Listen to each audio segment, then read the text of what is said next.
کامیابی ناکامی ملک و مال میں نہیں ہے، اور عزت و ذلت ملک و مال میں نہیں ہے، اور حفاظت و ہلاکت ملک و مال میں نہیں ہے، دنیا کی کسی چیز و شکل میں نہیں ہے۔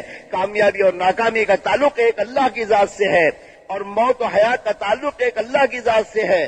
جیسے موت و حیات کا مالک ایک اللہ ہے، ایسے موت و حیات کے بیچ میں جتنے بھی حالات انسانوں پر آ رہے ہیں، ان تمام کے حالات کا لانے والا اور ان تمام حالات کو صحیح حالات سے بدلنے والا بھی ایک اللہ ہے۔ اس پوری کائنات کا خالق اللہ، اور اس پوری کائنات کا مالک بھی اللہ، اور اس پوری کائنات میں متصرف بھی ایک اللہ ہی کی ذات ہے۔ چاہے دنیا کی چیزیں انسانوں کے ہاتھوں میں ہوں، لیکن اس پر پورا تصرف ایک اللہ کا ہے۔ ایک اللہ کی ذات عالی ہے جو پوری دنیا کا مالک وہ ہے، پوری دنیا کا خالق وہ ہے، اور پوری دنیا کی ہر چیز اسی کی قدرت کے ماتحت ہے، اسی کے کنٹرول میں ہے۔ اس کے ارادے کے بغیر درخت کا پتا نہیں ہل سکتا۔ وہ خالق بھی ہے، وہ مالک بھی ہے، وہ متصرف بھی ہے۔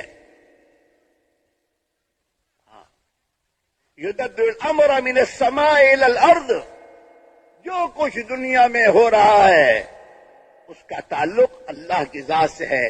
آسمان سے اس کی تدبیر ہو رہی ہے، آسمان سے فیصلے آ رہے ہیں زمین پر، اور آسمانوں کے فیصلے انسانوں کے اعمال پر ہیں۔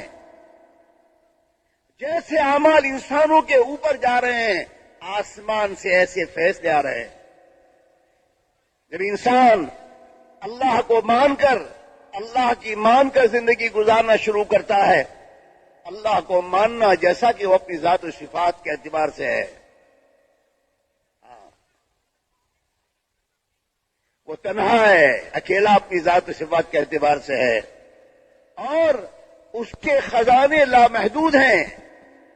وہ اپنے ارادے میں دوستو، اس کا ارادہ جب وہ ارادہ کرتا ہے، ارادے کے ساتھ کن کہہ دے تو وہ چیز وجود میں آ جاتی ہے۔ اس کے ارادے میں کوئی رکاوٹ نہیں کر سکتا۔ عزیز ہے، اپنے ارادے میں، اپنی بات میں عزیز غالب ہے۔ واللہ غالب علی امرہ، اللہ غالب اپنی بات میں، کوئی اسے مغلوب نہیں کر سکتا۔ سب مغلوب ہوں گے، سب مخلوق ہے، سب محتاج ہیں۔ اس ایک اللہ وحدہ لا شریک لہ نے اپنی مخلوق کے لیے اور انسانوں کے لیے جو زندگی گزارنے کا طریقہ اور زندگی گزارنے کا راستہ اپنے نبیوں کے ذریعے انسانوں تک پہنچایا ہے، وہ طریق حیات زندگی میں جب آئے گا، آسمان سے حالات بدلے جائیں گے۔ ہر فرد امت اس یقین کے ساتھ اپنی زندگی کی بنیادوں کو اٹھائے، حضور پاک علیہ الصلوۃ والسلام کی ہم جتنی اتباع کریں گے اور آپ کی بات کو مان کر چلیں گے، اتنا ہماری زندگیاں بنے گی، اور آپ کے طریقے حیات کو چھوڑ کر انسان جتنا دنیا کے نادان انسانوں کے طریقوں پر زندگی لے جائے گا، اتنا پریشانی کا شکار ہوگا، دنیا میں بھی مصیبتوں کا شکار، اور موت کے بعد کا انجام اللہ ہی بہتر جانتا ہے۔